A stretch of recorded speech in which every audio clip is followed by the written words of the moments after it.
e-pos wat gerig is aan julle.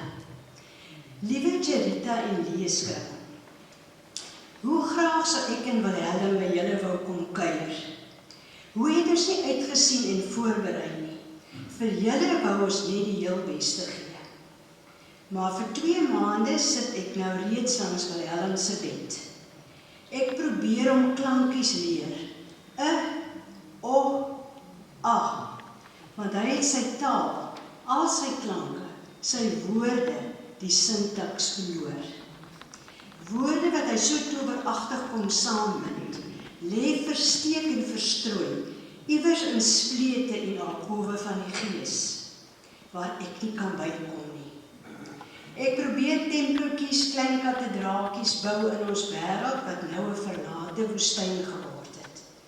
Maar ons het in die 2 maande gekommunikeer met God se alfabet, die liefde, aanraking, die aandag van ons oë en natuurlik Wilhelm se humor wat baie gou weer na vore gekom het.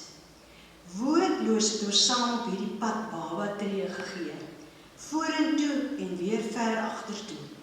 Ons rigting telkens geheel en al kwyt. En nou, na baie dae waaraan die tyd ingekantel het, dae en ure nie meer saak gemaak het nie, nou het dit vir ons tyd geword om finaal te groet. Sonder 'n alfabet, woordloos. Want hy is nou in God se hand. Hoe het hy nie altyd gehinker en verlang na die misterie en die grootheid van alles nie? Met woorde probeer aftas en my soms laat voel ek is amper daar, waar alles invou in die enkelvoudige. Hoe dikwels het hy nie na Christus se kindergebed verwys nie. Vader, in u hande gee ek my gees oor. Watter seker kan ek stuur, Jerita, want elke letter word nou met trane geskryf. Hoe moet ek vir jou my lewe opsom, as ek nie woorde het nie? Ek kan nie.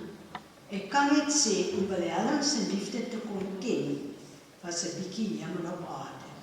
Liefde, Betsy en Wilhelm.